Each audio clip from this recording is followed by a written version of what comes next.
खाना ठीक है? अच्छा नहीं बना तो सामने से बोलो, झूठ क्यों बोल रहे हो?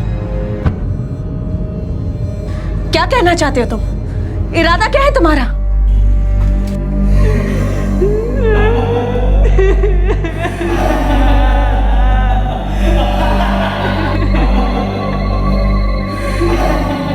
हर पल मन का बदलना, भावनाओं का बेकाबू होना, काल्पनिक दुनिया को हकीकत समझना, ये सभी कंडीशंस दस्तक देती हैं कि सामने वाले का मन घायल है, बीमार है, उस व्यक्ति को मदद की सख्त जरूरत है।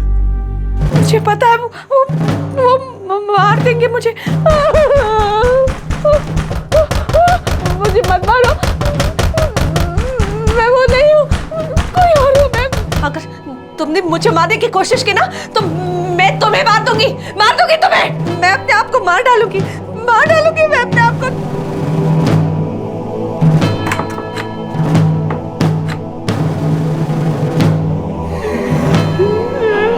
मेंटल इलनेस की पीड़ा भयंकर होती है, पर मानसिक मरीजों की देखभाल करने वाले, उनकी जिंदगी बेहतर बनाने वाले लोग अक्सर खुद बहुत दर्द सहते हैं। ये दर्द भी एक दस्तक है कि मदद करने वालों को भी मदद की जरूरत पड़ती है।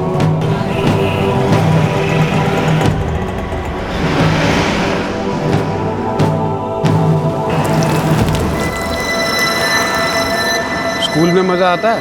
हाँ पापा, जब होमवर्क नहीं मिलता है ना तो अच्छा लगता है।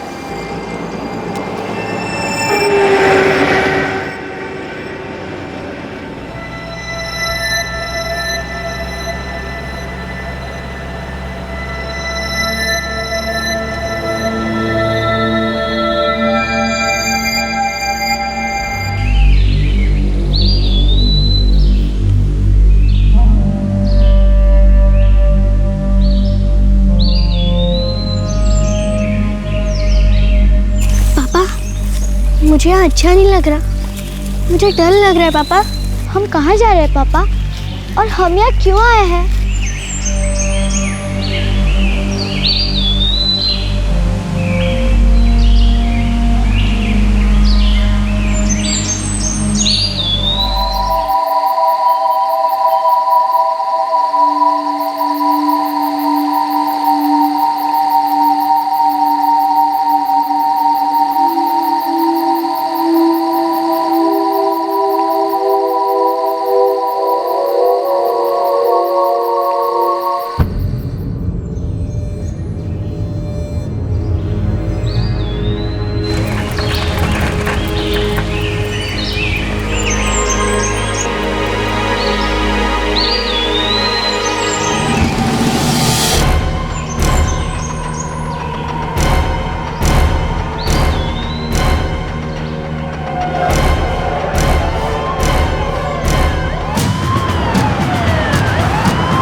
साहब, रोजाना की तरफ फैक्ट्री जा रहा था सुबह, अचानक क्या देखता हूँ दोनों बच्चे सोए हुए हैं। पास में जाकर देखा तो समझा, बेचारे दोनों बच्चे। सर, कोई आइडेंटिफिकेशन नहीं मिली है, लेकिन लड़की की पॉकेट से ही मिला है। National People's Bank. आसपास और कुछ नहीं मिला सर। लाशों को देखकर लग रहा है कि गला दबा के मारा गया है। बॉडीज को पोस्टमार्टम के लिए भेज दो। आसपास के पुलिस थानों में मिसिंग कंप्लेंट चेक करो।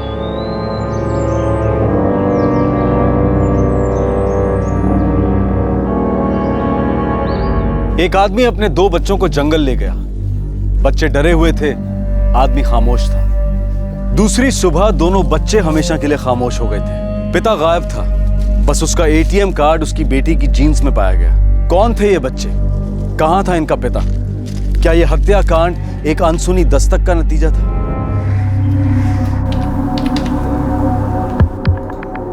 ये कार्ड अश्विन व्यास के नाम पर है और 19 नवंबर यानी कल 700 का विड्रॉल हुआ था हमारे पनवेल एटीएम से। टाइम सुबह 10:35। अश्विन व्यास का एड्रेस बताइए। 12 सनविला अपार्टमेंट्स, पनवेल।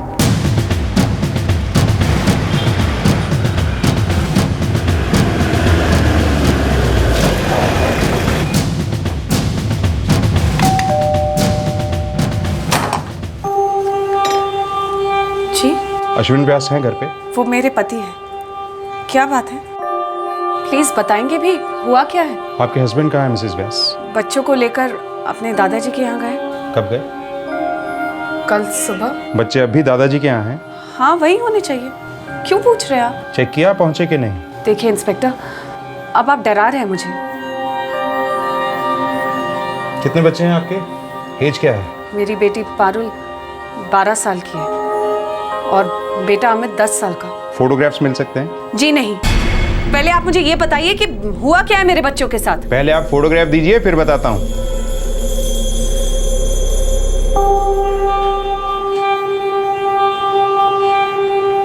सर, इस औरत की आंखें, कुछ है सर?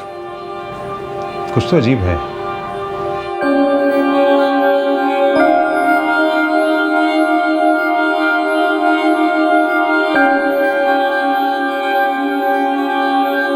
मेरे पति ने भेजा ना तुम दोनों को यहाँ। क्या बोला मेरे बारे में? कहा होगा कि मैं खाने में नमक की जगह चीनी और चीनी की जगह जहर मिलाती हूँ, है ना? हाँ हाँ। आपके ससुर जी कहाँ रहते हैं? जैसे कि तुम्हें कुछ पता ही नहीं। उन्होंने ही भेजा ना तुम दोनों को यहाँ पर। तुम दोनों की साजिश पता चल गई मुझे। तुम दोनों मेरा यहाँ मर्डर करने आए हो ना? बोलो, आँख मिलाकर बात क्यों नहीं करते मुझसे? क्यों बोलती बंद हो गई ना? हाँ, साजिश पकड़ी गई तुम्हारी। आपके ससुर जी कहाँ रहते हैं मिसेस व्यास?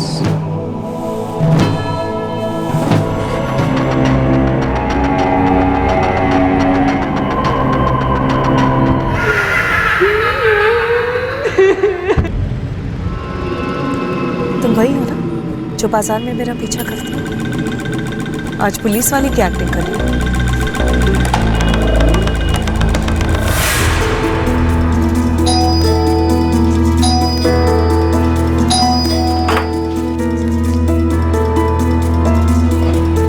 क्या हुआ भाभी? बताइए ना भाभी, क्या हुआ? नहीं तो अश्विन और बच्चे तो यहाँ नहीं आए। आपके बच्चों पारुल और अमित दोनों की लाशें मिली हैं। क्या? ये आप क्या कह रहे हैं? ऐसा कैसे हो सकता है सर?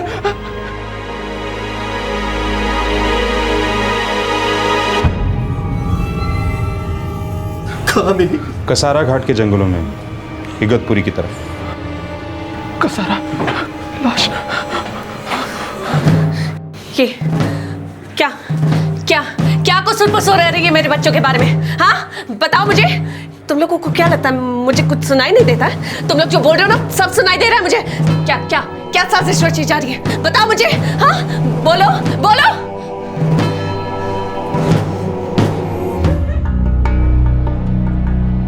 17 नवंबर की शाम को वो तीनों घर आने वाले थे, लेकिन अचानक से सब कुछ बंद हो गया।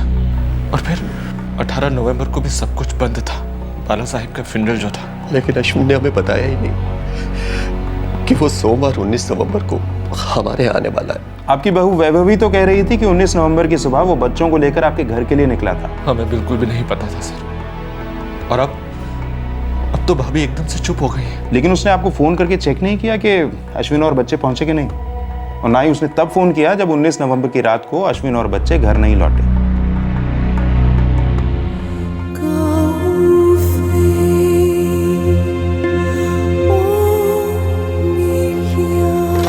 सर, अश्विन के सेल फोन से 19 नवंबर को न कोई कॉल्स किए गए और न ही उसे कोई कॉल्स आए। लास्ट कॉल का लोकेशन क्या था? उसका घर। अश्विन के घर की तलाशी लेनी होगी।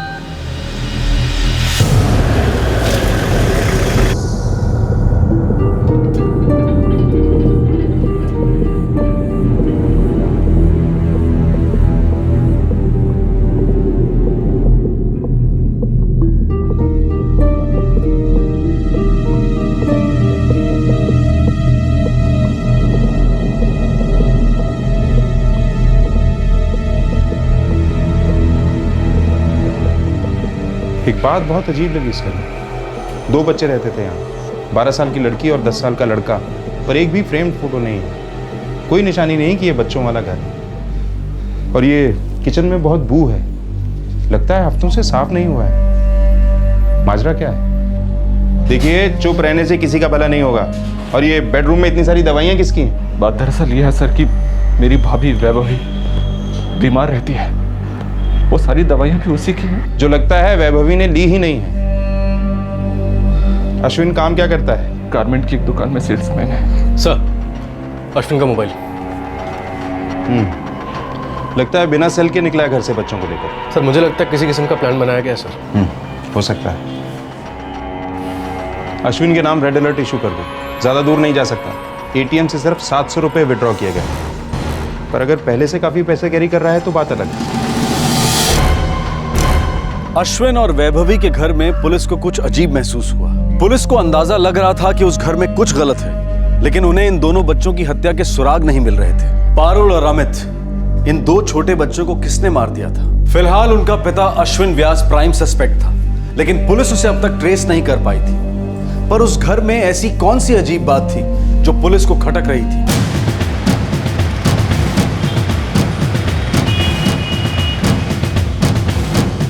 नहीं तो अश्विन तो यहाँ नहीं आया। आखिरी बार कब आया था? 17 को 3:30 बजे तक वो काम कर रहा था।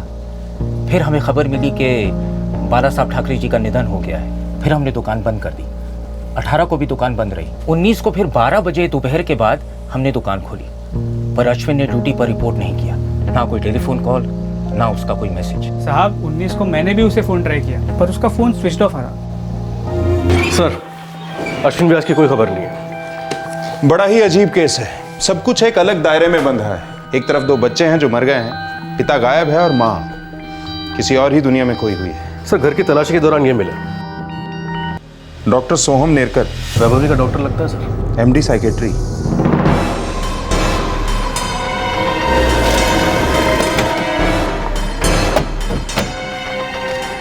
वैभवी व्यास साइकोलॉजिस्ट विनीता तांबे के रेफरेंस से मेरे पास आई थी। उसे मैं ही ट्रीट कर रहा था। किस बीमारी के लिए डॉक्टर नेरकर? वेल, नॉर्मली हम पेशेंट की मेडिकल हिस्ट्री डिस्कस नहीं करते। कौन सी बीमारी है मिसेस व्यास को डॉक्टर? Paranoid schizophrenia. जरा एक्सप्लेन कर सकते हैं?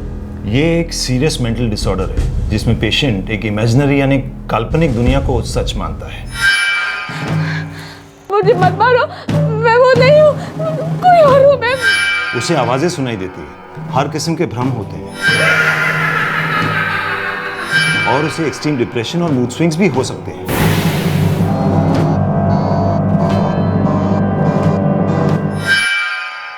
डॉक्टर, फ्लैट में हमें ढेर सारी दवाइयाँ मिली हैं। ये बात इस बीमारी की सबसे बड़ी प्रॉब्लम है। स्किज़ोफ्रेनिया का पेशेंट अक्सर मानता ही नहीं कि वो बीमार है और दवाइयाँ लेता ही नहीं। अच्छा डॉक्टर, ये पैरानॉइड स्किज़ोफ्रेनिया के पेशेंट्स वायलेंट भी हो सकते हैं? जरूरी नहीं है, पर कई केसेस में हो सकते हैं, होते भी हैं। आप वैभवी को कब से ट्रीट कर रहे हैं? 5 साल से। उससे पहले डॉक्टर विनीता तांबे उससे काउंसिल कर रही थी। सर, अभी तक अश्विन व्यास की कोई खबर नहीं मिली। एक बात समझ में नहीं आ रही है। वैभवी को एक ऐसी मेंटल बीमारी है जिसमें वो शायद वायलेंट हो सकती है, पर इन 2 बच्चों के कत्ल में हमारा चीफ सस्पेक्ट उसका पति अश्विन है।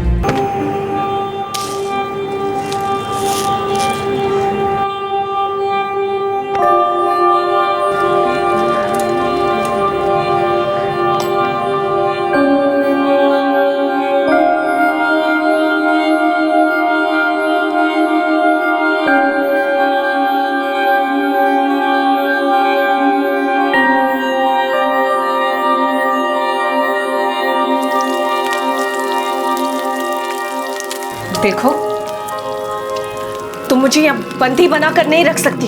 चलो, दो चाबी मुझे दो, मेरी ट्रेन छूट जाएगी। चाबी दो। भाभी? अच्छा, भाभी? हाँ, अब मुझे अपनी भाभी बना लिया। अच्छा प्लान है। देखो, मैं कह देती हूँ, हाँ, मुझे मेरी चाबी चाहिए। मैं पुलिस को बुला दूंगी, वरना मिलिट्री भी आ सकती है यहाँ। बुलाओ पुलिस को। भाभी, आपके बच्चे। मेरे बच्चे? आपके बच्चे? क्या मेरे बच्चे? क्या पारुल और अमित मर चुके हैं वो। आप समझती क्यों नहीं हो? मेरे बच्चे मर चुके? ये सारे जो पैतरे हैं ना तुम्हारे, मुझ पर नहीं चलने वाले। जाओ जाकर किसी और को डराना। मैं ये सारी साजिश, सारी प्लानिंग समझती हूँ। देखो, मेरे बच्चे हैं ना, घर पर हैं। मैंने उन्हें अलमारी में बंद करके रखा है, समझी? घर पर बिल्कुल ठीक है वो। ये जो सारे पैतरे हैं ना तुम्हारे, किसी और पर जाकर चलाना, मुझ पे नहीं चलने वाले। मेरे बच्चे बिल्कुल ठीक है घर पर। जब अश्विन से शादी हुई तो वैभवी बिल्कुल ठीक थी। 15 साल पहले की बात है। अश्विन भैया तो भाभी से बहुत प्यार करते थे। तो फिर उनकी ये हालत हुई कब से? बच्चों के आने के बाद भी वो काफी अच्छी थी। बस यही कोई 5-6 साल पहले से उसकी हालत बहुत खराब हो गई। और सबसे मुश्किल बात तो ये है सर कि भाभी इस बात को मानने के लिए तैयार ही नहीं है कि वो मेंटली बीमार है। दवाई भी नहीं लेती है। दवाई? क्यों? मुझे क्या हुआ है? तुमने एक हफ्ते से बच्चों के लिए टिफिन नहीं बनाया है, सुबह नाश्ता नहीं, कुछ नहीं, और तुम बाई को भी घर में आने से रोक रही हो। बाई तो अभी आकर गई ना। नहीं, वैभवी नहीं आई है। देखो, मुझे नहीं पता तुम्हें क्या हुआ है। प्लीज एक बार डॉक्टर के पास चलो, मैं तुम्हारे हाथ जोड़ता हूँ। डॉक्टर के पास जाकर क्या होगा? तुम अच्छी हो जाओगी। मतलब मैं बुरी हूँ? तुम ये कहना चाहते हो कि मैं एक बुरी पत्नी हूँ? मैं अच्छी माँ नहीं हूँ, बुरी माँ हूँ, मेरा सब कुछ बुरा है। नहीं वैभवी, तुम बुरी नहीं हो। तो फिर मुझे अच्छा क्यों बनाना चाहते हो? हाँ, मैं बुरी नहीं हूँ तो डॉक्टर के पास जाने की क्या जरूरत है? ये सब तुम्हें लगता है कि मुझे कुछ समझ में नहीं आता ना? मुझे सब समझ में आता है, समझे तुम सब मेरे खिलाफ हो ना? हाँ, मेरे खिलाफ प्लान बना रहे हो तुम लोग। कैसा प्लान वैभवी? कुछ नहीं, तुम जाओ यहाँ से, जाओ यहाँ से, मुझे तुमसे कोई बात नहीं करनी। वैभवी, वैभवी प्लीज, प्लीज तुम रो मत। एक बार चलो, बच्चों की खातिर, हमारे बच्चों की खातिर, पारुल और अमित के लिए, प्लीज एक बार चलो।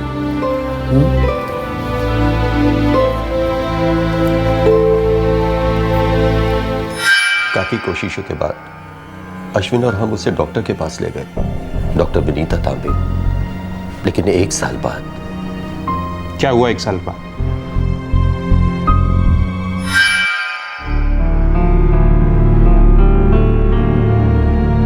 देखो अश्विन, तुम 1 साल से बड़े पेशेंटली वैभवी को मेरे पास काउंसलिंग के लिए लेकर आ रहे हो। मैंने भी अपनी पूरी कोशिश की है, बट आई एम अफ्रेड ये काफ़ी नहीं है। वैभवी को मेडिकेशन पे डालना होगा। मेडिकेशन? हाँ, पहले हम डिप्रेशन सस्पेक्ट कर रहे थे, पर अब वैभवी स्किज़ोफ्रेनिया के सिम्टम्स दिखा रही है। मुझे इन बीमारियों के बारे में ज़्यादा कुछ पता नहीं है। आपको जो दवा देनी है दे दीजिए। मैं एक साइकोलॉजिस्ट हूँ, मैं सिर्फ काउंसलिंग कर सकती हूँ, मैं दवाएं प्रिस्क्राइब नहीं कर सकती। दवाएं प्रिस्क्राइब करना एक साइकियाट्रिस्ट का काम है। मैं आपको डॉक्टर सोहम नरकर के नाम एक रेफरेंस लेटर दे रही हूँ, ओके?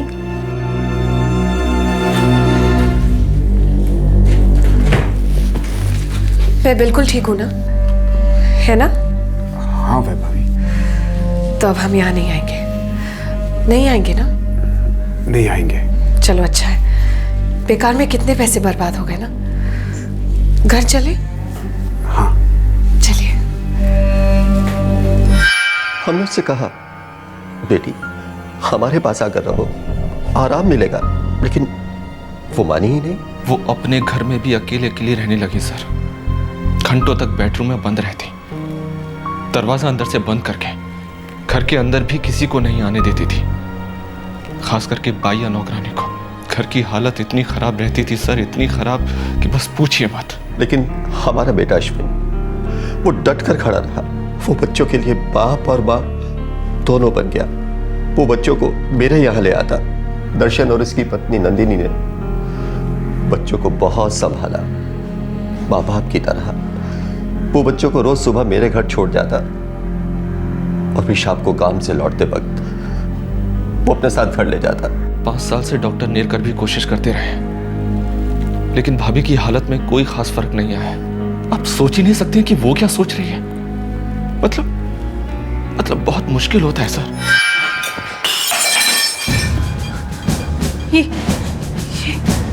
मम्मी गलती से हो गया। गलती से? धार देखिए इसके, इसे किसी का भी गला कट सकता था।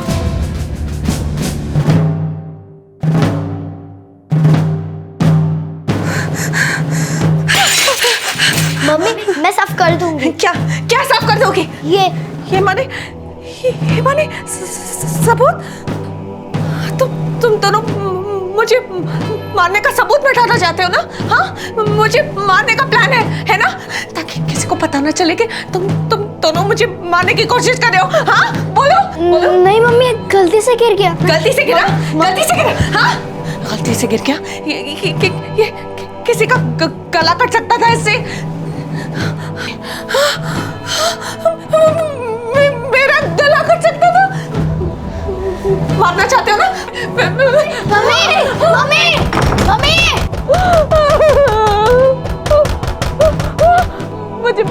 मुझे मत मारो। मैं वो नहीं हूँ, कोई और हूँ मैं। अगर तुमने मुझे मारने की कोशिश की ना, तो मैं तुम्हें मार दूंगी तुम्हें। मैं अपने आप को मार डालूंगी मैं अपने आप को। मम्मी दरवाजा खोलो। मम्मी दरवाजा नहीं खोल रही है। मम्मी अपने आप को कुछ कर लेगी।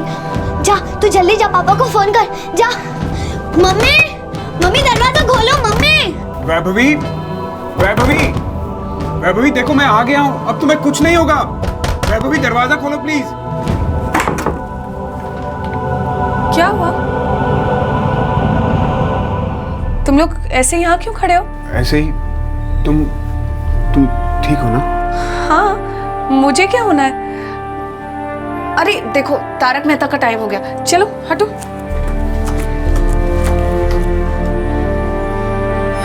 बच्चों पर बहुत बुरा असर हो रहा था और मेरे बेटे अश्विन पर भी। उनकी तो पूरी लाइफ ही खराब हो चुकी थी सर, कहीं आना जाना नहीं, बच्चों की पढ़ाई भी ठीक से नहीं हो पा रही थी। अश्विन भैया को हर तीसरे दिन छुट्टी लेकर घर को और बच्चों को संभालना पड़ता था। अश्विन को हमेशा एक ही डर सताता था कि वैभवी कहीं कुछ कर ना बैठे बच्चों के साथ या फिर खुद अपने साथ। हरि कृष्ण जी, दर्शन, अश्विन कहाँ है?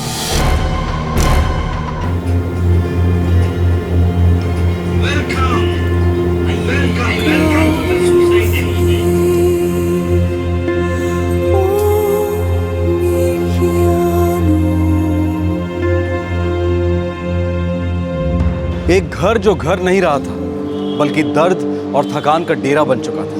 ऐसे घर से अश्विन 19 नवंबर को अपने दोनों बच्चों के साथ निकल पड़ा। फिर अश्विन उन्हें कसारा घाट के जंगल ले गया। घर से बाहर लिया गया हर कदम घर की तरफ इशारा कर रहा था कि इस भयंकर हत्याकांड की प्लानिंग उस बदनसीब घर में ही की गई थी। और बच्चों का पिता गायब था। कहां था अश्विन? क्या हुआ था उसके साथ? मेरे पति अश्विन? हाँ जी। कहाँ होंगे इंस्पेक्टर? काम पर। बच्चे कहाँ होंगे इंस्पेक्टर? स्कूल में हैं। वैभवी जी, क्या आपने अपने पति अश्विन और बच्चों पारुल और अमित को मार डाला? तुम मुझे मारना चाहते हो ना? मुझे मारकर मेरी लाश किसी जंगल में फेंकना चाहते हो? किसी को पता भी नहीं चलेगा कि वैभवी नाम की औरत थी। हाँ? तुम्हारा प्लान कामयाब हो जाएगा। मैं मर जाऊंगी।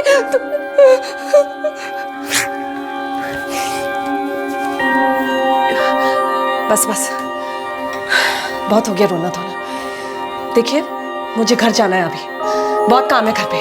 घर जाना। ये पुलिस स्टेशन है ना?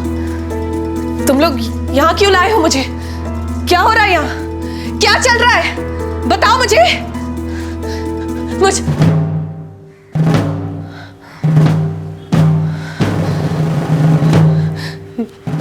मेरे पति ने क्या बोला मेरे बारे में? यही बोला होगा ना कि मैं बहुत बुरी पत्नी हूँ, बहुत बुरी माँ। हाँ? खाने में नमक की जगह चीनी मिलाती हूँ और चीनी की जगह जहर। हाँ? यही बोला ना? बोलो।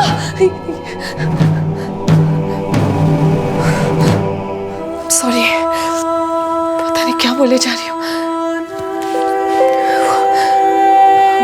बहुत सालों से सोई नहीं ना। देखिए, मुझे घर जाना है, अभी घर जाना है मुझे। इन्हें घर ले जाओ। विजय, लगता है हमें वो जंगल फिर से पूरी तरह कोम करना होगा। हो सकता है वहां हमें एक और लाश मिले। अश्विन की लाश।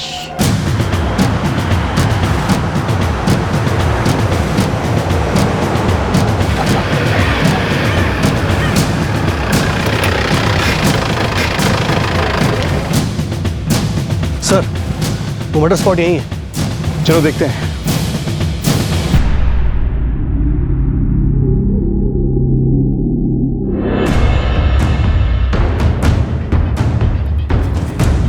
सर, सांस चल रही है सर।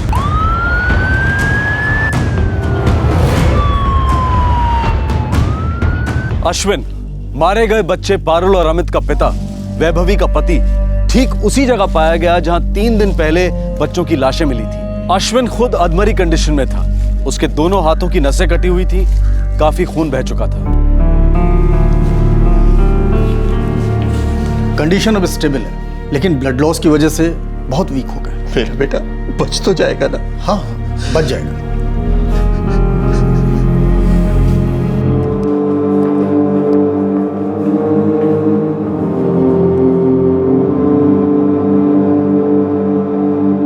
अब ठीक है।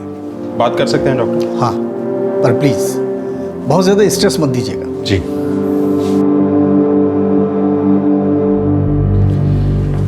मैं जानता हूं तुम्हारी हालत बहुत नाजुक है, पर अश्विन कुछ बातें तुम्हें बोलनी हैं, कुछ बातें हमें तुमसे जाननी हैं। तुम्हें बताना है कि तुम्हारे बच्चे पारुल और अमित दोनों का मर्डर हो गया है।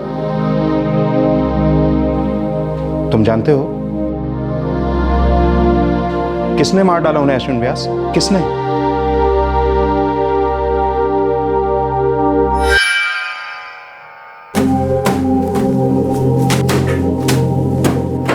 ये क्या कर रहे हो तुम? अभी थोड़ी देर पहले तो नहीं थी धूल। पता नहीं किसने डाली है यहाँ।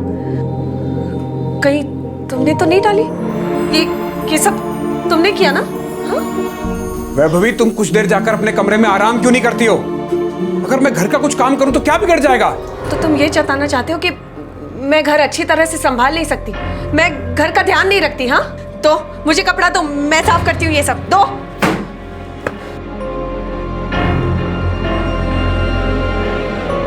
क्या ऐसे क्या घूर रहे हो मुझे? मैंने कोई बहुत बड़ा पाप किया है क्या? हाँ, चलो जाओ काम करो अपना।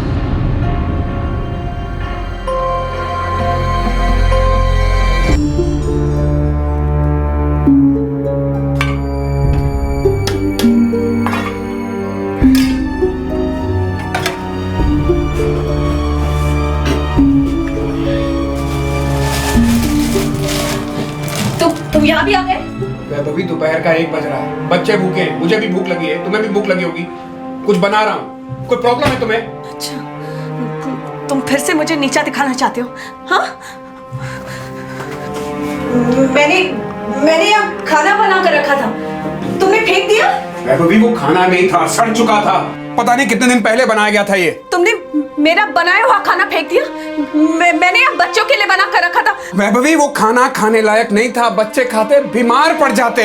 तो तुम ये कह रही हो कि मैं अपने बच्चों को मारना चाहती हूँ? मैं अपने बच्चों को मार डालूंगी? वैभवी, तुम अपनी दवाई क्यों नहीं ले रही हो? पिछले 1 हफ्ते से तुमने एक भी गोली नहीं ली है। अच्छा, जासूसी हो रही है? हाँ, मेरी गोलियां गिनी जा रही है। प्लीज तुम अपनी गोली ले लो। तुम गोली लेती हो तो तुम्हें अच्छा लगता है। नहीं, तुम्हें अच्छा लगता है। मैं गोली लेती हूँ, तुम्हें अच्छा लगता है, क्योंकि तुम मेरी गोलियों में थोड़ा थोड़ा जहर मिलाते हो ना? हाँ, तुम मुझे थोड़ा थोड़ा करके मारना चाहते हो। तुम मारना चाहते हो मुझे? नहीं वैभवी, तुम हम तीनों को मार रही हो। रोज थोड़ा थोड़ा करके मर रहे हम तीनों। तुम समझती क्यों नहीं हो? तो मैं ही जिम्मेदार हूँ? हाँ, मुझे पर उंगली उठाई जा रही है ना? तुम एक काम करो, ये किस्सा ही खत्म कर लो, मुझे मार डालो। मैं ये रोज रोज के टॉर्चर से तंग आ चुकी हूँ। मार डालो मुझे। मारो मारो अश्विन, मारो मुझे, मार डालो मुझे।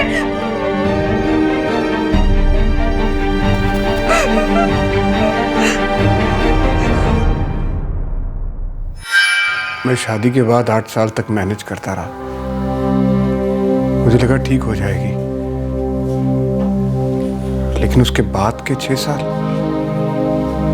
सब कुछ बिखरने लगा। एक एक दिन भारी पड़ने लगा। मैं वैभवी को संभाल नहीं पा रहा था, बच्चों को अच्छी जिंदगी नहीं दे पा रहा था। मैं दुखी रहने लगा। मैं अपने बाबूजी और भाई और भाभी पर अपने बच्चों का बोझ नहीं डालना चाहता था। हर एक की अपनी अपनी जिंदगियां होती हैं। हर वक्त तो कोई दूसरों की देखभाल नहीं कर सकता ना।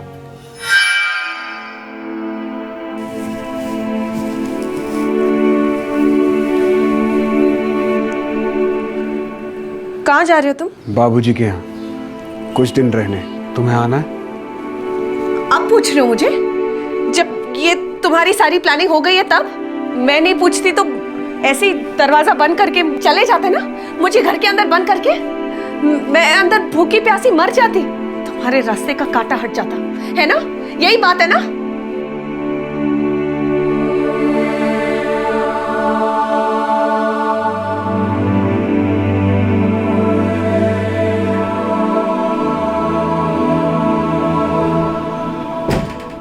मैं फेल हो गया था इंस्पेक्टर।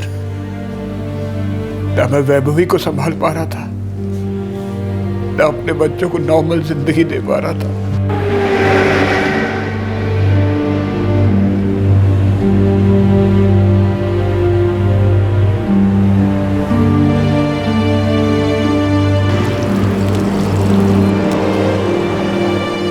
हम सारा दिन यहाँ वहां घूमते रहे। फिर शाम को मैं पारुल और अमित को कसारा घाट ले गया।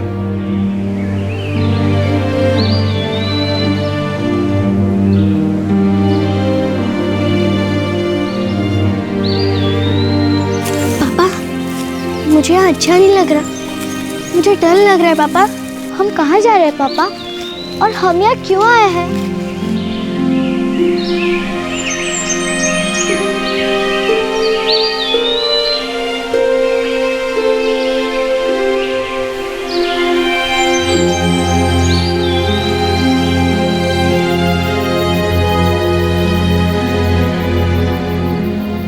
बच्चों, मैं थक गया हूँ। हम भी पापा। हाँ पापा, पैर दुख रहे चल चल कर। पारुल, अमित, मुझे नहीं पता अगर मुझे कुछ हो गया तो तुम दोनों का क्या होगा?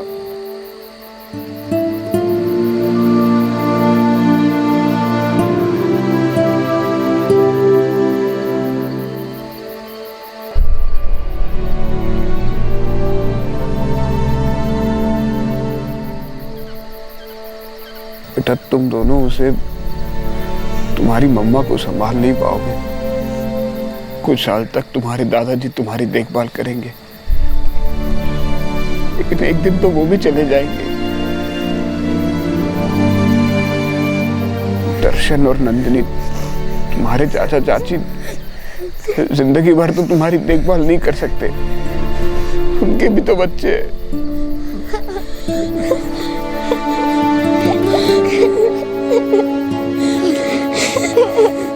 उन्हें समझाना मुश्किल तो था, लेकिन उन्होंने इतनी कम उम्र में बहुत कुछ देखा था। बहुत कम अच्छा और बहुत ज्यादा बुरा। वो समझने लगे। मैंने उन्हें समझा दिया कि मैं खुद को मार डालने वाला हूं। इस सारे झमेले से निकलने का यही एक तरीका है। मैंने पारुल को अपना एटीएम कार्ड दे दिया और वहां से भाग जाने को कहा, कहीं दूर नई जिंदगी जीने को। पर तब मुझे लगा, मेरे मासूम बच्चे जाएंगे कहां? जिएंगे कैसे?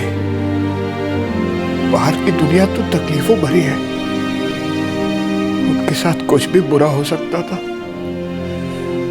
शायद मौत से भी बुरा। तो मैंने फैसला किया कि मुझे खुद को मारने से पहले उनकी तकलीफों को दूर करना है। दोनों यूं सर हिला हिला कर मेरी बात सुन रहे थे। समझ गए बेचारे, मेरे छोटे छोटे बच्चे बाबा की बात समझ गए और रोते रोते वही सो गए दोनों।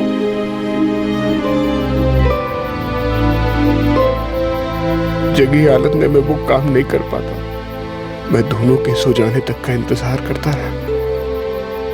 मैंने सोच के रखा था पहले उनके दर्द खत्म करूंगा, फिर अपने आप का।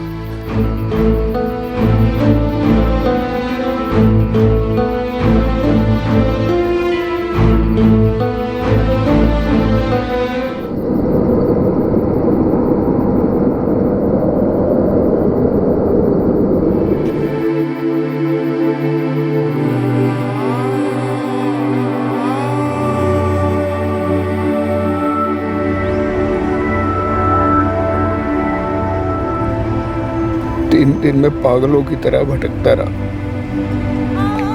सड़कों पर सो रहा था। मुझसे अब सहा नहीं जा रहा था।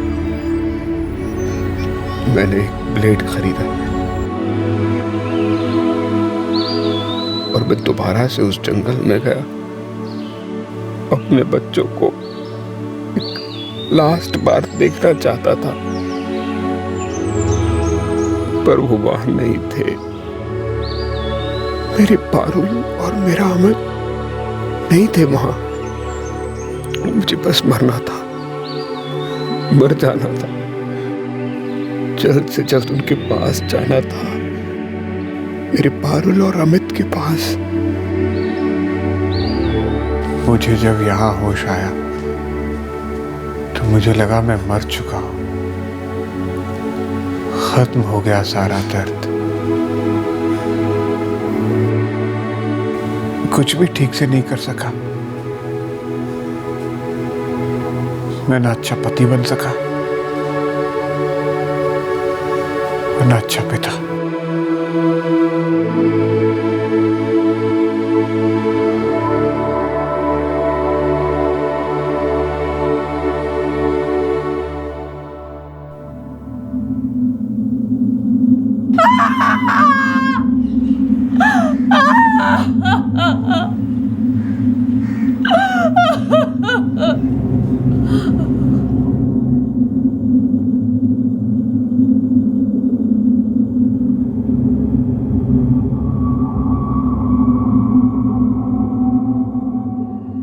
अश्विन पर उसके दोनों बच्चों की हत्या का चार्ज लगा है। वो फिलहाल पुलिस कस्टडी में है और पुलिस चार्जशीट फाइल करने की प्रोसेस में है। वैभवी इस वक्त अपने ससुराल में है। लगातार कोशिश की जा रही है कि वो अपनी दवाइयां रेगुलरली खाए ताकि उसकी तबीयत में सुधार हो सके। वैभवी स्किज़ोफ्रेनिया की मरीज है और इस मानसिक विकार के लक्षणों के दो सेट्स हैं। एक को पॉजिटिव सिम्टम कहा जाता है, जिसमें मरीज को ऑडिटरी हेलुसिनेशन होते हैं, मतलब अलग अलग काल्पनिक लोगों की आवाजें सुनाई देती हैं। मरीज किसी झूठी या बेबुनियाद बात को सच मान लेता है और एक काल्पनिक दुनिया में काल्पनिक पात्रों के साथ जिंदगी जीता है। अक्सर बेमतलब शब्दों को दोहराते रहना, हर चीज हर शख्स पर शक करना कॉमन सिम्टम्स होते हैं। इस विकार के नेगेटिव सिम्टम्स होते हैं हमेशा चुप रहना, लोगों से दूर रहना, किसी भी तरह के इमोशन को बयां न करना, फील न करना और किसी भी किस्म के काम को न कर पाना। वैभवी सफर कर रही थी, लेकिन उसके साथ साथ उसका पति अश्विन और बच्चे पारुल और अमित की जिंदगी भी बुरी तरह से इफेक्ट हुई थी। वक्त के साथ वैभवी की देखभाल करते करते अश्विन को खुद देखभाल की जरूरत पड़ गई थी। वो टूट रहा था, बिखर रहा था। उसका मन भी मायूसी और असहायता की गिरफ्त में धंसता जा रहा था, पर उसकी ये बेसिक जरूरत पूरी नहीं हो पाई। मदद करने वालों को भी मदद की जरूरत होती है। स्किज़ोफ्रेनिया जैसे मेंटल डिसऑर्डर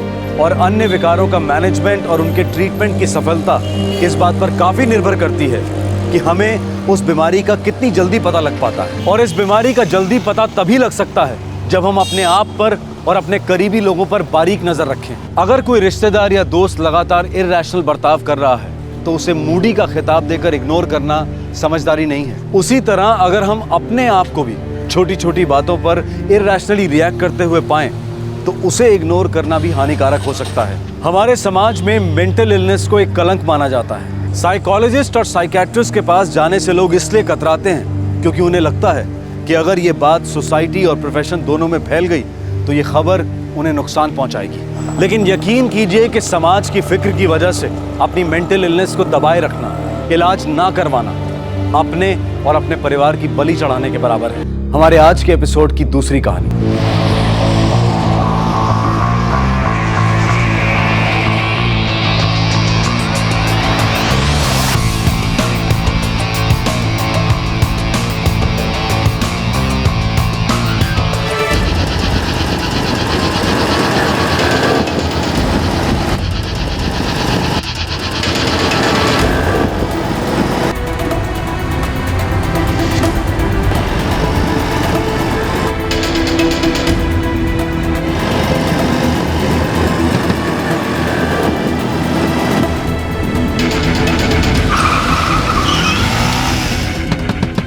अबे विंडो नीचे कर। क्या हुआ सर? जल्दी खोल वरना ठोक डालूंगा। सर क्या हुआ?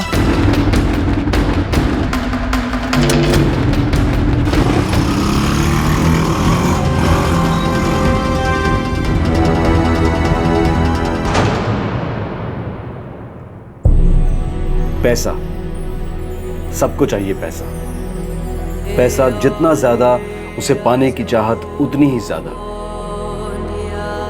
बचपन से सुनते आए हैं कि पैसे पेड़ों पर नहीं उगते, पर हर कोई यह सपना देखता है कि काश वाकई पैसे पेड़ों पर उगते और वो पेड़ अपने होते।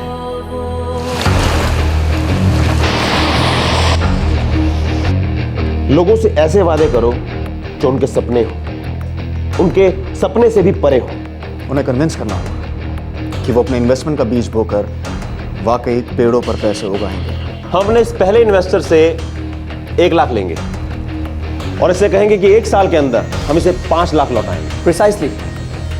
और हमारा ये पहला इन्वेस्टर ये होगा हमारा मैग्नेट। और हमारा पहला इन्वेस्टर अपने आगे 2 लोग लेकर आए और ये 2 लोग और 2 लोग। इस तरह से हमारे पास पूरा इन्वेस्टर्स का एक बगीचा होगा और ये सारे होंगे हमारे खुद के पैसों के पेड़। और हम उनसे कहेंगे कि हम उन्हें उनकी राय के लिए पेमेंट कर रहे हैं और ऑनलाइन 15 क्वेश्चंस का एक सर्वे भरो हर हफ्ते और इसके बदले में 1 साल बाद आपकी रकम 4 गुना हो जाएगी। पब्लिसिटी कुछ इस तरह से होनी चाहिए कि इंडिया के हर मेट्रोपॉलिटन और हर छोटे शहर के घर घर में इस स्कीम की चर्चा हो। और इस स्कीम को हम कहेंगे talk India. Nice name, talk India. Talk India. मेरे डैड हमेशा कहते थे कि कोई छोटा मोटा काम ही कर ले, लेकिन मुझे मालूम था मैं किसी बड़ी चीज के लिए बना हूं। सच कहूं तो मुझे लगा कि मेरा बेटा टाइम वेस्ट कर रहा है, अपनी लाइफ बर्बाद कर रहा है। मैंने अपने डैड से कहा था मैं कर दिखाऊंगा और ये देखो मैंने कर दिखाया। मुझे अपने बेटे पर नाज है और मुझे टॉक इंडियन होने पर नाज है।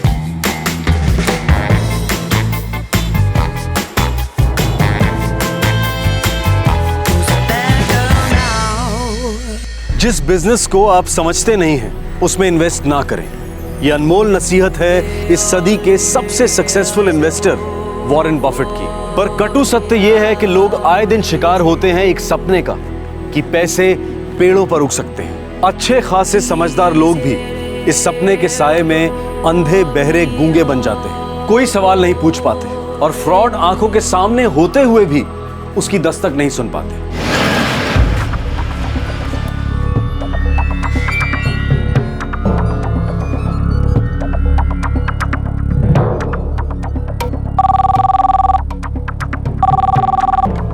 हेलो, सेक्टर नंबर 48 पुलिस थाना। हेलो, मैं सेक्टर 48 रोड से बोल रहा हूँ। मेरा नाम समीर काल रहा है। मुझे अभी भी तो पुलिस वालों ने लूट लिया है। क्या?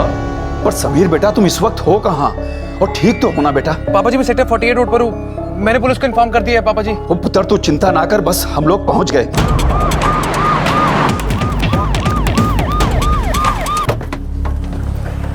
समीर कालरा? ये सर मैंने आपको बुलाया था। क्या हुआ? सर मैं बैंक से निकला था, मेरे बैग में काफी कैश और ज्वेलरी थी। मैं घर ही जा रहा था लेकिन अचानक से एक बाइक मेरे कार के पास आके रुकी। सर उन्होंने मेरी कार रोकी, मुझे लगा मैंने स्पीड लिमिट क्रॉस करी होगी इसलिए मुझे रोक रहे होंगे, और फिर उन्होंने तो। अबे विंडो नीचे कर। सर क्या हुआ? उन्होंने पुलिस की यूनिफॉर्म पहनी थी। डिट्टो आपके जैसे पहन रखी थी, पर सर जो बाइक के पीछे था ना, जिसने मुझे गन दिखाई थी, सर वो सादे कपड़ों में था। बाइक का नंबर प्लेट नोट कर पाए थे? सर जब वो लोग लूट के जा रहे थे तब मेरी नजर पड़ी थी, पर नंबर प्लेट ब्लैंक थी सर।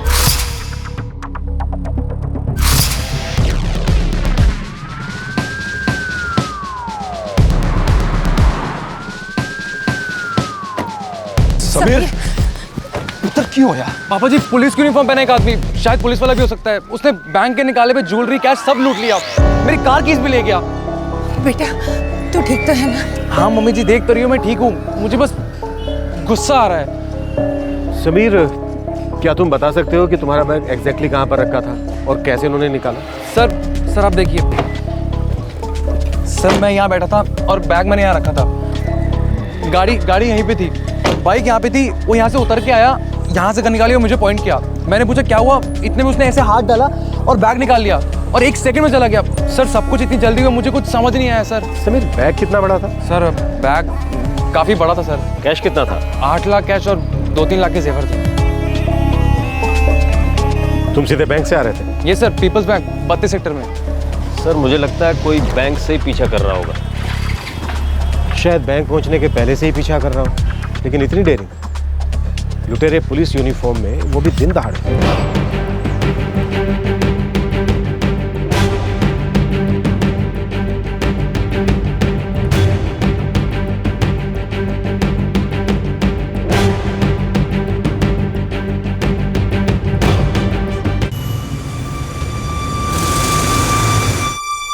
पापा समीर ठीक तो है ना?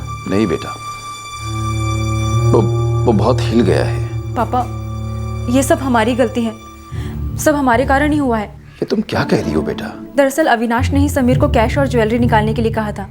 एक्चुअली हम लोग प्रॉपर्टी में इन्वेस्ट करने की सोच रहे थे। हाँ तो बेटा, इसमें तुम दोनों की गलती कहाँ से आ गई? अब देखो पुलिस लगी हुई है। पापा अविनाश और मैं शाम की फ्लाइट से ही चंडीगढ़ पहुंच रहे हैं। आप प्लीज समीर से कहिएगा, उसे गिल्टी फील करने की कोई जरूरत नहीं है। इसमें डेफिनेटली उसकी कोई गलती नहीं थी पापा। ठीक है बेटा।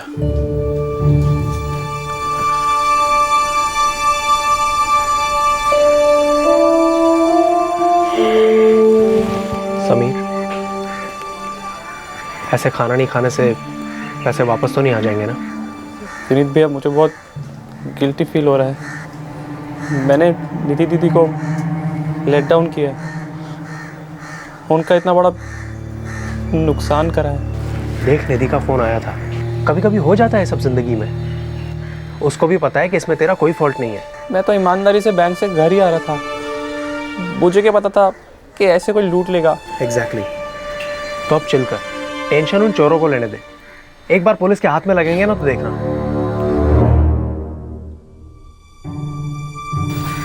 अविनाश, मैं जानती हूँ हम बहुत बड़ी मुसीबत में फंस गए हैं, इतनी बड़ी रकम, लेकिन सच में अविनाश इसमें समीर की कोई गलती नहीं थी। ठीक है निधि, अब देखते हैं क्या किया जा सकता है। शायद वो प्रॉपर्टी नहीं खरीदेंगे और क्या।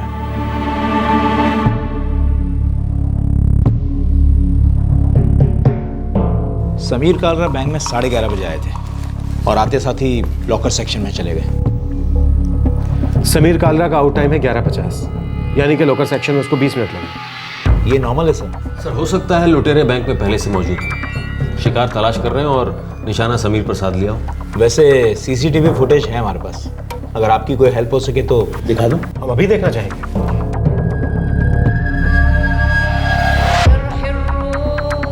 ये रहा समीर, ये जो भी एंटर हुआ है।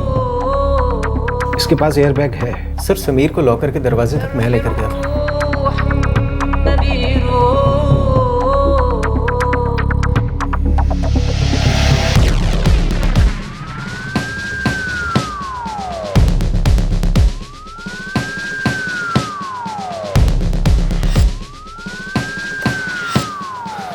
सर इस फुटेज में ऐसा कोई भी नजर नहीं आ रहा जिसने समीर पर नजर रखी हो। Thank you manager. You welcome.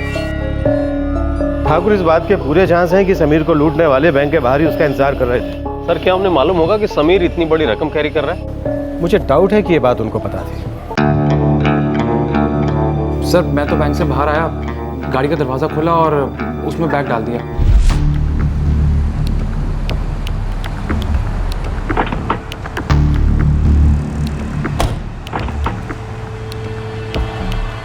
और सर मैंने वहाँ से ड्राइव ऑफ किया। क्या तुम्हें ऐसा लगा, कुछ याद आ रहा है कि उन दोनों ने तुम्हें बैंक के अंदर जाते समय देखा? No sir. तो तुमने लॉकर से सारा कैश और जेवर निकाल लिए? सर सब कुछ, सर एक्चुअली जॉइंट अकाउंट है, मेरी बड़ी दीदी निधि और मेरे नाम का, और मेरी बड़ी बहन अभी बैंगलोर में है। तो इस फरवरी उन्होंने मुझे बोला कि 8 लाख रुपए मैं उनके लॉकर में जमा करा दूं। ज्वेलरी भी उन्हीं की थी जो पहले से ही वहाँ थी। पूरा एक साथ विड्रॉ करने की कोई खास वजह? परसों मेरे जीजू अविनाश चौकसी का फोन आया था कि उन्हें कोई प्रॉपर्टी में इन्वेस्ट करना है, तो मैं लॉकर से कैश और जेवर निकाल लूँ, इसलिए मैंने निकाल लिए। और सर आपने तो सुना ही होगा, पुलिस वालों की यूनिफॉर्म में आम लोगों को लूटने के किस्से कितने बढ़ते जा रहे हैं। पर पुलिस यूनिफॉर्म वाले लुटेरे अब तक सिर्फ चेन वगैरह ही खींच रहे थे, किसी ने पहली बार इतना बड़ा हाथ मारा है। 8 लाख कैश और 2-3 लाख के जेवर। ये पुलिस की वर्दी में बड़े ढीठ लोग थे।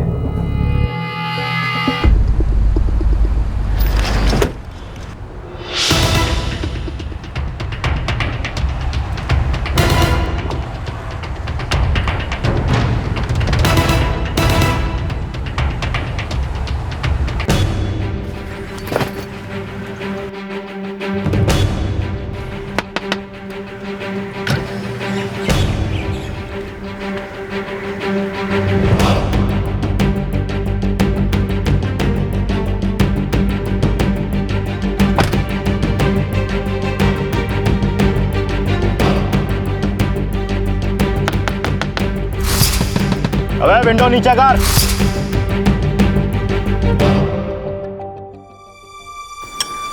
अविनाश पुत्र, बेटा जो भी नुकसान हुआ है उसकी भरपाई मैं कर दूंगा। पापा जी आप ये कैसी बात कर रहे हैं? जो कुछ भी हुआ है उसमें किसी की कोई गलती थोड़ी ना है। ऐसी चीजें तो लाइफ में होती रहती हैं। वो सब तो ठीक है जीजा जी, लेकिन अमाउंट बहुत बड़ा है, हमें बुरा लग रहा है।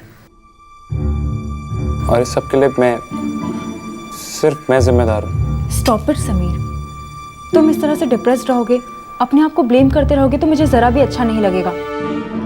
आई नो लॉस बहुत बड़ा है और इस सब का दुख हम सबको है, पर तुम इसका पॉजिटिव साइड भी तो देखो। उन लोगों के पास गन थी, वो तुम्हारे साथ कुछ भी कर सकते थे। और फिर समीर, पैसे और जेवर के तुम्हारी लाइफ से बढ़कर हैं। अबे विंडो नीचे कर।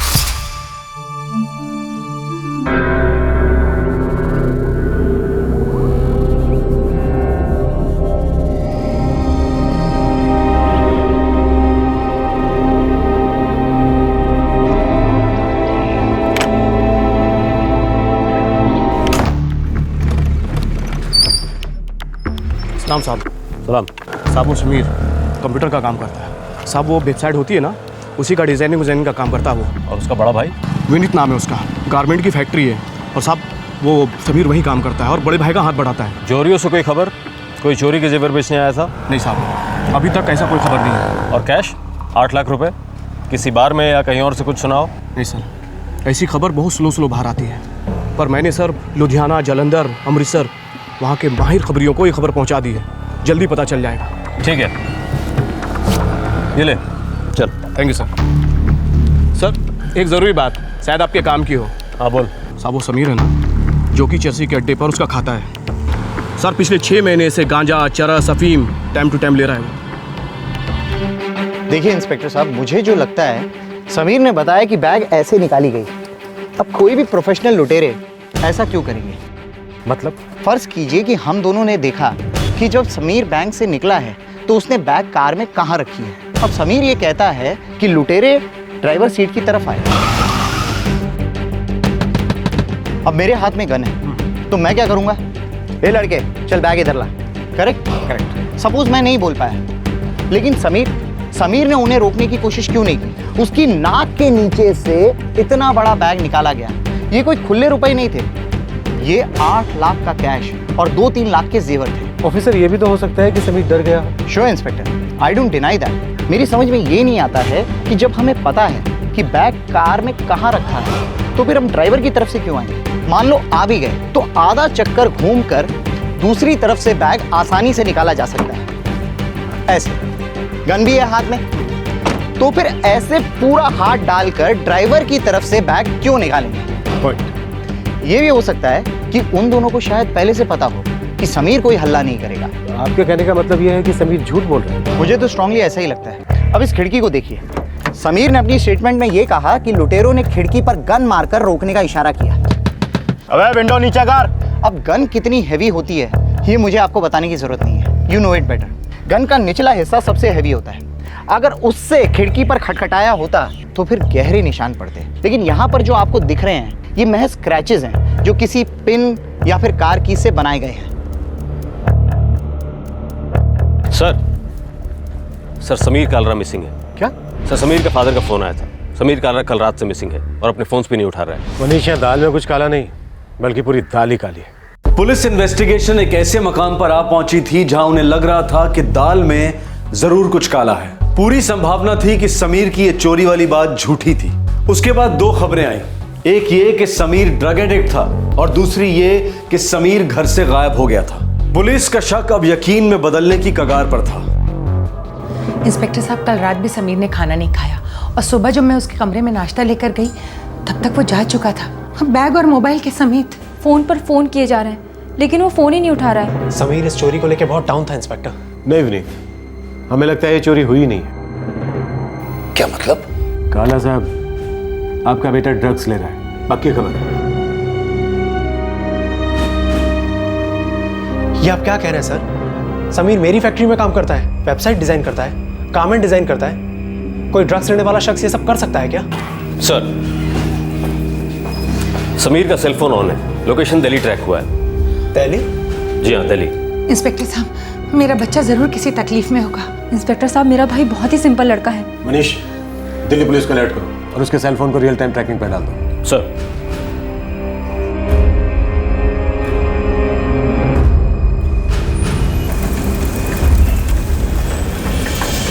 ड्रग्स ले रहा था और हमें भनक तक नहीं थी।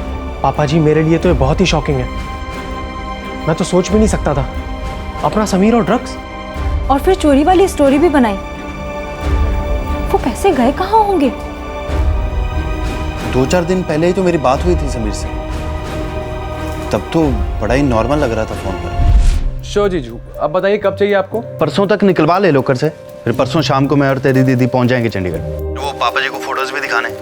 कौन सी फोटो जीजू? अरे वही जो प्रॉपर्टी लेने की हम सोच रहे हैं ना, उसी की फोटोज। ओके, तो फिर मैं कैश और जेवर लॉकर से निकलवा के रखवा दूंगा। चल फिर मिलते हैं परसों। ओके।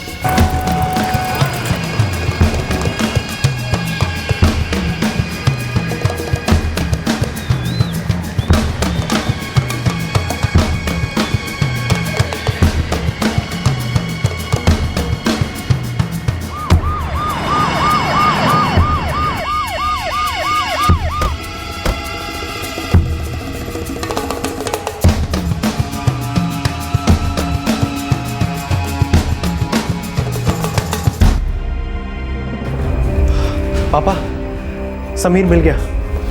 समीर मिल गया? कहाँ? दिल्ली में। कुछ बोला? ठीक तो है वो, और इस तरह वो भाग क्यों गया था? वो सब तो नहीं पता पापा, लेकिन उसे चंडीगढ़ लेके आ रहे हैं। क्या हो गया है मेरे बच्चे को? किसकी नजर लग गई है?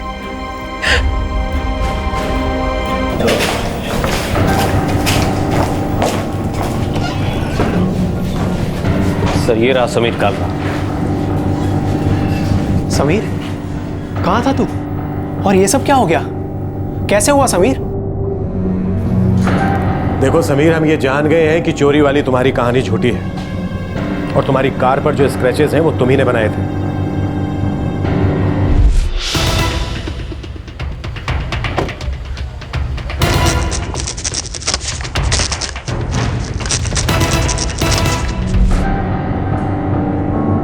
समीर, अब जल्दी से सच सच बता दो कि माजरा क्या है। मैंने आप सबसे झूठ बोला था। ऐसा कुछ नहीं हुआ था।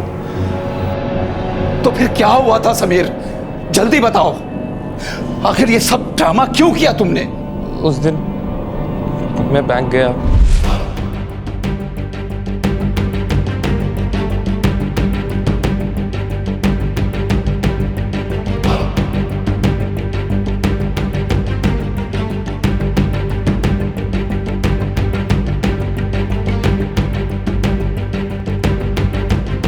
लेकिन लॉकर में कोई पैसे या जेवर थे ही नहीं थे? क्या मतलब? गए कहाँ वो पैसे? तुम बैंक से खाली हाथ लौटे तो फिर वो पैसे और जेवर गए कहाँ? और चोरी वाली झूठी कहानी क्यों सुनाई तुमने? पैसे पेड़ पर नहीं उगते, ये एक सरल सी हकीकत है। लेकिन एक कॉन गेम को पहचानना, एक फ्रॉड को पहचानना, ये उतना सरल नहीं होता। फ्रॉड करने वाले चीटर्स अपनी चाल बड़ी चालाकी से चलते हैं, अपने जाल को बहुत दूर तक फैलाते हैं और फिर अपने फ्रॉड को लोगों को इतने मीठे तरीके से बेचते हैं कि उन्हें पता ही नहीं चलता कि उन्हें फंसाया जा रहा है। सार्थक, ये सार्थक मेहता है, ये हमारी कंपनी का ऑपरेशन सेट करेंगे। Hello everybody. Hi. Hi. Sarthak हमारी कंपनी के सीईओ होंगे। Guys, let me introduce to this lovely lady Manpreet Ahluwalia. Hello everybody. Hello. She is Singapore based. मेरी हर स्कीम में इन्होंने मेरा साथ दिया है। हम दोनों बहुत क्लोजली काम करते हैं। प्लीज मनप्रीत, हम कंपनी को टॉक इंडिया बुलाएंगे, लेकिन पैसा कंपनी के अकाउंट में कभी नहीं आएगा। कंपनी का एड्रेस सिंगापुर में होगा। लोगों का सारा पैसा उस अकाउंट में जमा होगा जो मुंबई बेस्ड होगा, जिसे सार्थक मेहता हैंडल करेंगे। मेरा कमीशन काट लेने के बाद मैं बाकी का सारा पैसा मनप्रीत आलूवालिया के सिंगापुर वाले अकाउंट में ट्रांसफर कर दूंगा। मैं अपना कमीशन काट के अमाउंट मिस्टर हरीश जुगल के यूएई के अकाउंट में ट्रांसफर करूंगी। हमने वर्जिन आइलैंड्स में एक अकाउंट खोला है, सारा का सारा पैसा वहीं रूट किया जाएगा। हमारा पैसा कभी भी कहीं भी कोई सुराग नहीं छोड़ेगा, सारा पैसा ऑफशोर होगा, ऐसे देशों में जहां टैक्सेस लागू नहीं होते हैं। ये एक ऑनलाइन ऑपरेशन होगा। हमारी इंडिविजुअल कंपनीज टॉक इंडिया के साथ अलाइन नहीं होंगी। हमारे पास जो भी चेक्स आएंगे वो अलग अलग कंपनीज के नाम पर होंगे। अब हम शुरुआत करेंगे एक ऐसे सपने को बेचने की जो हर इंसान देखता है कि काश पैसे पेड़ों पर होते।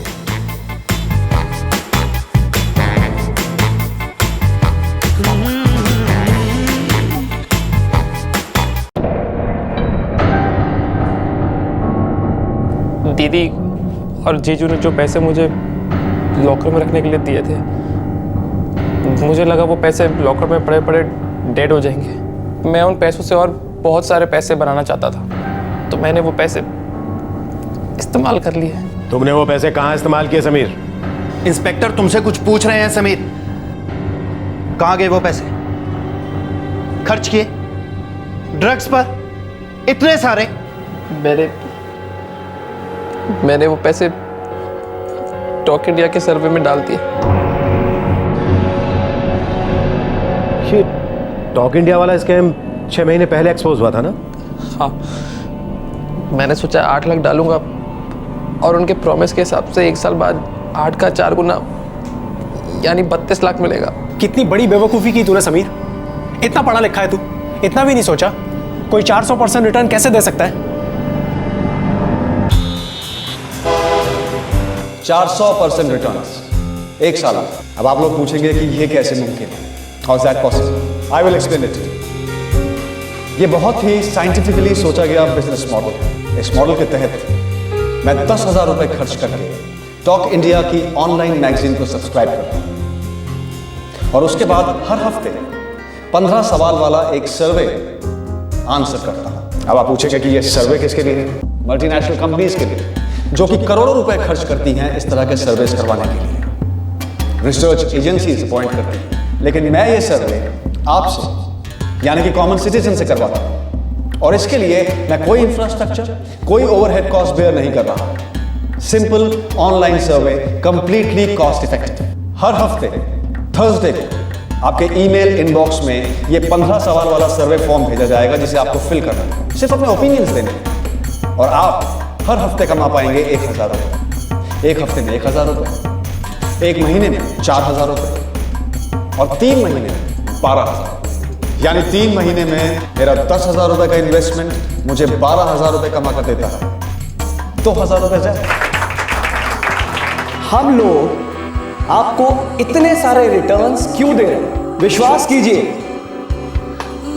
हम लोग बहुत सारे पैसे बना रहे हैं और उन बहुत सारे पैसों में से छोटा सा हिस्सा अपने प्रॉफिट्स का आपके साथ शेयर करें। आप में से अगर कोई भी टॉक इंडिया का मेंबर बनता है तो वो इन रिटर्न हमारे लिए और नए टॉक इंडियन मेंबर्स बनाता है, हमारे बिजनेस को, हमारे इन्वेस्टमेंट को बढ़ाता है। आप लोग जब भी कोई नया मेंबर टॉक इंडिया फैमिली में लाते हैं तो आपको इन रिटर्न बोनस मिलता है। हम लोग पिछले 6 महीनों से इस बिजनेस को ऑपरेट कर रहे हैं और दिन ब दिन हमारा बिजनेस नई ऊंचाइयां छू रहा है, हमारे मेंबर्स बढ़ रहे हैं। अब एक सवाल मैं आप सबसे पूछना चाहता हूं, अगर हमारा ये बिजनेस बोगस होता या झूठा होता, क्या इसमें से कुछ भी पॉसिबल हो पाता? बोलिए। हाय,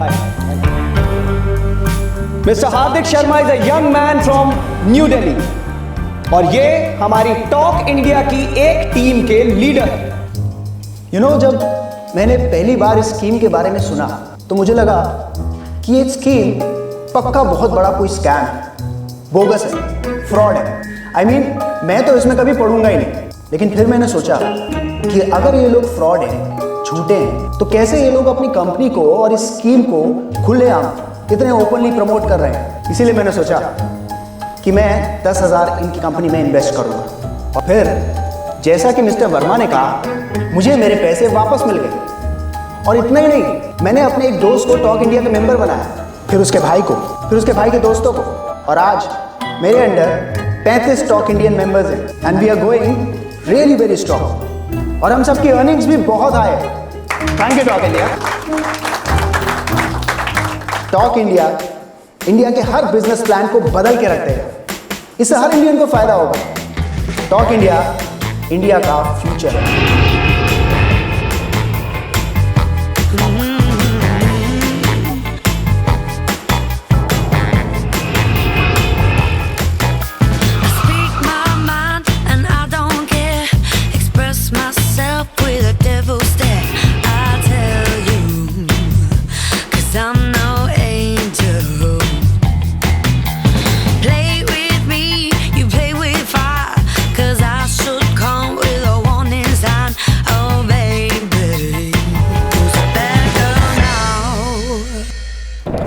द पाइप पाइपर इफेक्ट। जब एक आदमी ये कहता है कि उसे इस स्कीम में इतने इतने पैसे मिले, वो माला माल हो गया, तो दूसरों को लगता है कि इस स्कीम में जरूर कोई सोने की खान है। अगर इसका हो गया है तो हमारा भी हो जाएगा। तुम लोग इंडिपेंडेंटली काम करोगे, अपनी तकदीर खुद लिखोगे और तुम्हारी मेहनत से नए बिजनेस मॉडल्स डेवलप होंगे। लेकिन सर, इस सर्वे में हमारे आंसर्स करेक्ट होना क्या जरूरी है? मैथ्स का पेपर नहीं है ये, आपको बस अपनी राय देनी है, दैट्स इट। फॉर एग्जाम्पल, आपको फलाने साबुन के बारे में क्या लगता है? आई मीन, आपको क्वालिटी कैसी लगती है, या मार्केट में अच्छी है, या इंप्रूवमेंट की कोई चांसेस है, वगैरह वगैरह, दैट्स इट। लेकिन अगर मैंने वो सोप कभी यूज ही नहीं किया हो तो मैं सर्वे का आंसर कैसे दूंगा? आई मीन, मुझे वो सोप एक्चुअली में मार्केट से खरीद कर उसे यूज करना होगा, उसके बाद मैं अपनी राय दे सकता हूँ। वेरी गुड क्वेश्चन नितिन, पर इस सवाल का जवाब है नो। आपको ऐसा कुछ भी नहीं करना है, राइट? सिर्फ थोड़ा कॉमन सेंस और इंटेलिजेंस यूज कीजिए। और ये सब करने के हमें हर हफ्ते 1,000 रुपए मिलेंगे। करेक्ट। That's pretty cool यार। लेकिन कैच क्या है सर? कुछ ना कुछ तो रिस्क होगा इन सबका, और कंपनी का इतना बड़ा दिल नहीं हो सकता। बड़ा दिल बिल्कुल भी नहीं है, लेकिन कंपनी का एक विजन है। ये विजन कि हर इंडियन को हक है कि वो अपना खुद का कुछ करे और कमाए। क्या आप लोग कमाना नहीं चाहोगे? Right, so go for it guys.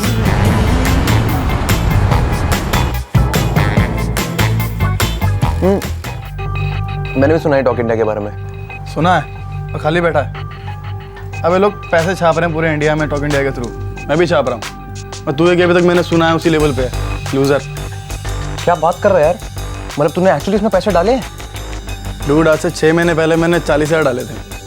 3 महीने बाद मुझे 48,000 मिल गए। अब तो खुद ही सोच ले। 3 महीने का मतलब 20%? साइंटिफिक फार्मूला क्रैक किया इन लोगों ने। बस पैसा पैसे की खाद बन गया है। पैसा डालो, पैसे के पेड़ उगाओ, पैसे वापस, फिर पैसा डालो। तो तूने अब कितने डाले हैं? देख यार, अभी मैंने करीबन 10 ईमेल आईडी बनाकर 1 लाख रुपए डाले हैं। साल भर तक भूल जाऊंगा कोई पैसा लगाया भी, टच तक नहीं करूंगा। बस नोट ही नोट आते रहेंगे। ओ तेरी, मतलब 1 साल बाद 5 लाख? 1 का 5? सॉलिड कंपनी है यार। सालों की रिसर्च और प्लानिंग के बाद कोड क्रैक मारा सालों ने, फुल प्रूफ है। यार मुझे पैसे लगाने यार।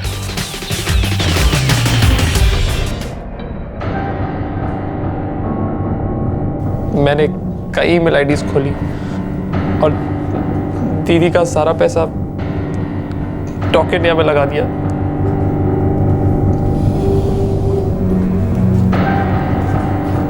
और टॉक इंडिया का स्कैम 2011 में बाहर आया, कंपनी बंद हो गई, ऐसा ही कुछ है ना? हाँ सर, इस कंपनी के खिलाफ हमारे पास भी कई कंप्लेंट्स आई थी।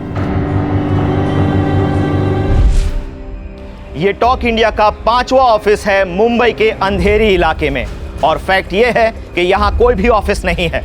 हमारे कॉरेस्पॉन्डेंट ने टॉक इंडिया के प्रमोटर और बोर्ड के साथ बात करने की कई कोशिशें की, पर वो कमेंट्स देने से इनकार कर रहे हैं। हम दर्शकों को ये बता देना चाहते हैं कि इस वक्त देश भर में सैकड़ों लोग हैं, हर राज्य से, शहर और कस्बे से, जो टॉक इंडिया के खिलाफ कंप्लेंट्स फाइल कर रहे हैं नॉन पेमेंट्स के लिए।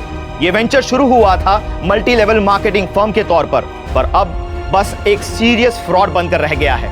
EOW इकोनॉमिक ऑफेंसेस विंग ने इस केस को अपने अंडर ले लिया है और इस कंपनी को इन्वेस्टिगेट कर रही है।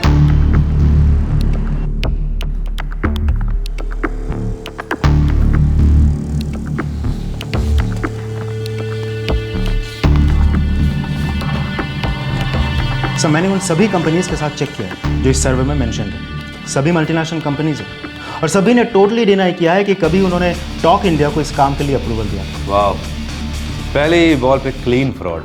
सर, पॉन्जी स्कीम है। एक साल में 400% रिटर्न ऑफर कर रहे थे ये लोग। अगर ऐसा होता तो इस देश का हर बैंक बैंकरप्ट हो जाता। सर, मेरी वाइफ ने भी इस स्कीम में पैसे इन्वेस्ट किए थे और मुझे बताया भी नहीं। सर, एक्चुअली जो लोग ऑनलाइन टाइम ज़्यादा स्पेंड करते हैं, जैसे कि दोपहर में फ्री हाउसवाइफ्स, स्टूडेंट्स, यंगस्टर्स, इनकी तादाद ज़्यादा इस फ्रॉड के विक्टिम्स में। सर, सारे के सारे प्रमोटर्स ओवरनाइट फरार हो गए, लेकिन सुना है उनका CEO सार्थक मेहता अभी भी मुंबई में है। बाकी सब के सब आउट ऑफ इंडिया जाके अपने बिलों में छुप गए। इस सार्थक मेहता के लिए रेड अलर्ट इशू करवा दो। किसी भी बिल में छुपा बैठा हो, हम ढूंढ निकालेंगे उसे।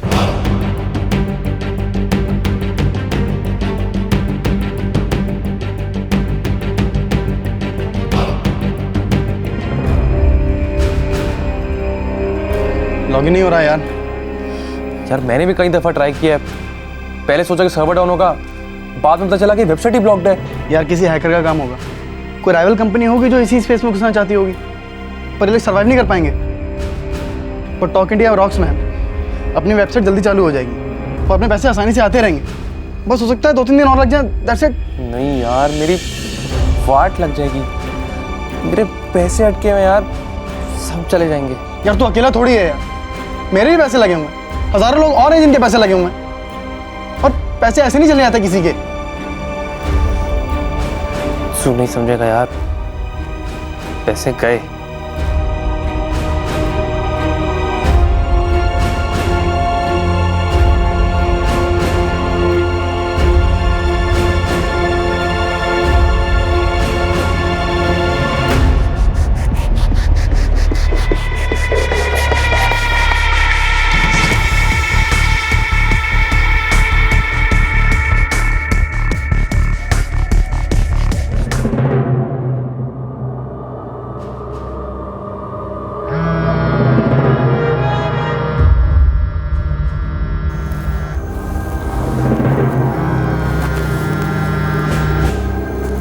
सुमित, अबे लॉगिन कर। कंपनी का डायरेक्टर हरीश दुग्गल का वीडियो अपलोड हुआ है।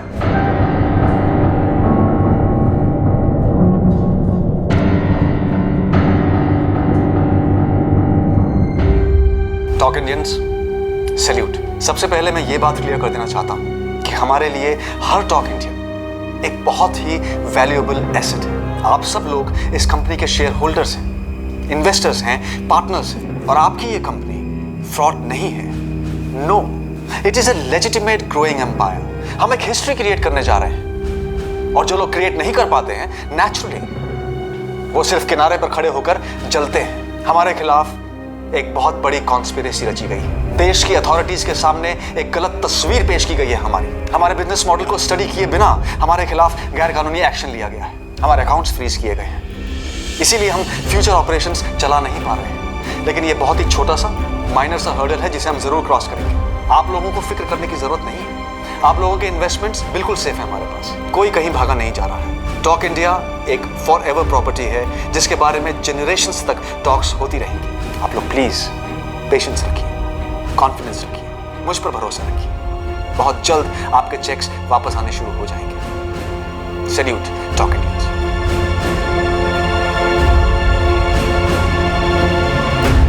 टॉक इंडिया वालों ने लाखों हिंदुस्तानियों को धोखा दिया और तुमने अपनी सगी बहन को धोखा दिया। इनका इतना सारा पैसा एक फ्रॉड स्कीम में लगा दिया। अरे इन्होंने वो पैसा पूरे भरोसे के साथ तुम्हें दिया था बैंक के लॉकर में रखने के लिए, और ऊपर से हम पुलिस वालों को एक झूठी कहानी सुनाकर खूब दौड़ाया। सच कहूं समीर, मन तो कर रहा है कि अभी के अभी एक तगड़ी सी चार्जशीट बनाऊं तुम्हारे खिलाफ और सीधे जेल में भिजवा दूं, पर मैं समझ सकता हूं कि तुम खुद एक विक्टिम हो। तब संभालिए इसे।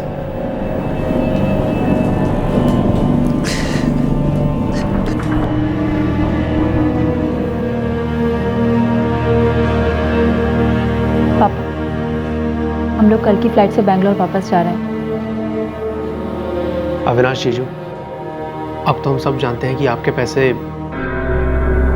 समीर की नादानी और बेवकूफ़ी के कारण बर्बाद हुए, लेकिन हम ये पैसे लौटाने की पूरी कोशिश करेंगे। विनीत, तुम इस बात को लेकर ज्यादा स्ट्रेस मत लो। समीर बच्चा ही तो है, हो गई गलती, फिसल गया। समीर को डिप्रेशन से निकालना जरूरी है और उसकी ड्रग्स बंद करानी होगी। पापा जी, भैया, इस वक्त ये सबसे ज्यादा जरूरी है। 8 लाख डुबो दिए बेवकूफ ने। एक बार किसी से पूछ तो लिया होता। इतना बड़ा झूठ देख नहीं सका।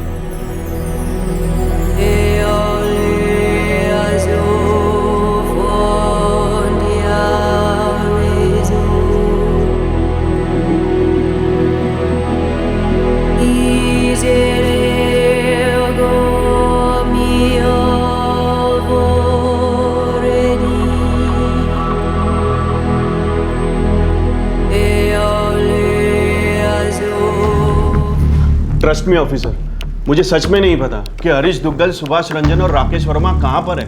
और Manpreet Ahluwalia? Singapore. I mean कि वो सिंगापुर बेस्ड है ना, तो वहीं पर होनी चाहिए। और ऑफिसर्स, मैं आप लोगों को बता दूं कि मैं उस कंपनी का सिर्फ एक एम्प्लॉय था। अच्छा, तो तुम सिंगापुर ऑफिस के लिए यहाँ बैठ के पैसे कलेक्ट करते थे? जी हाँ, बट मुझे फ्रॉड के बारे में कोई जानकारी नहीं थी। अच्छा, 400% रिटर्न के झूठे सपने, झूठे अनऑथराइज्ड सर्विस, इनके बारे में तुम्हें पता नहीं था? एमबीए किया है तुमने, 6 कंपनीज में मैनेजमेंट की पोस्ट पर रह चुके हो, और इतना बड़ा फ्रॉड होने वाला पता नहीं था तुम्हें इसका? तुमने समझ क्या रखा हमें? तुम्हारा कोई बेवकूफ talk Indian? Trust me officer, मुझे मालूम नहीं था कि सर्विस फेक है, और मुझे सच में यही लगा था कि हमारा मल्टीनेशनल कंपनी के साथ टाई अप है और उन्होंने हमें कमीशन किया था सर्विस के लिए।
समीर, दरवाजा।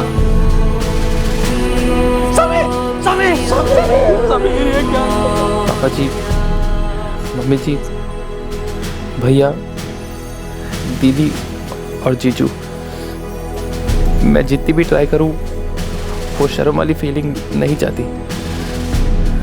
मुझे ऐसे नहीं जीना है। मैंने जो किया उसके लिए फिर से सॉरी, मेरी लास्ट सॉरी। बाय। एक नौजवान सबसे पहले किसी और के पैसे एक ऐसी स्कीम में डालता है जो 1 साल में 400% रिटर्न्स का वादा करती है। पैसे डूब गए और उसके बाद इस युवक ने एक चोरी का झूठा ड्रामा किया। उसका भी पर्दाफाश हुआ और शर्म के मारे इस आदमी ने आत्महत्या कर ली। एक दुखद घटना एक शॉकिंग हादसा। टॉक इंडिया अपने किस्म का कोई पहला फ्रॉड नहीं है और डेफिनेटली आखिरी भी नहीं है। फ्रॉड करने वाले उन लोगों के भोलेपन का फायदा उठाते हैं जो उनकी वाहियात स्कीम्स को सच मान लेते हैं। अक्सर पढ़े लिखे सेंसिबल लोग भी ऐसी स्कीम्स का शिकार हो जाते हैं, क्योंकि पैसों के पेड़ का ख्वाब हर इंसान देखता है। इन फ्रॉड कंपनीज की मोडस ऑपरेंडी अक्सर एक जैसी होती है। इन्वेस्टर्स की पहली फसल को उनके काम के पैसे दो, नए मेंबर्स दाखिल करवाने का बोनस दो और फिर इन्वेस्टर्स की दूसरी फसल को लूट लो।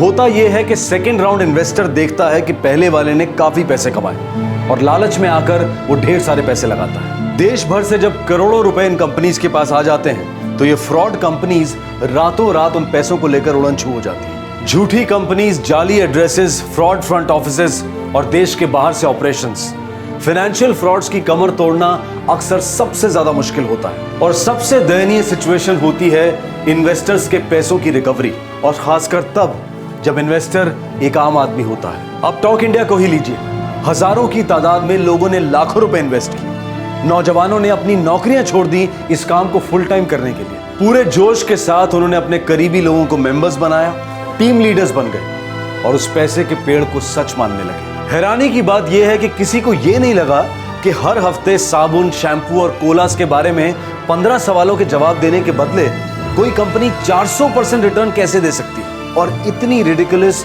और वाहियात स्कीम 1.5 साल तक आखिर चल कैसे गई। 1 2 का 4, 4 2 का 1, ये कोई गणित नहीं है, जादू नहीं है, लॉजिक नहीं है। अगर ये कुछ है तो ये है फ्रॉड, सिर्फ फ्रॉड। आम आदमी के लिए पैसा कमाने का सिर्फ एक ही रास्ता है और वो है ईमानदारी से मेहनत का रास्ता। इस तरह के और भी एपिसोड देखने के लिए हमारे चैनल को सब्सक्राइब करें और बेल आइकन दबाना ना भूलें।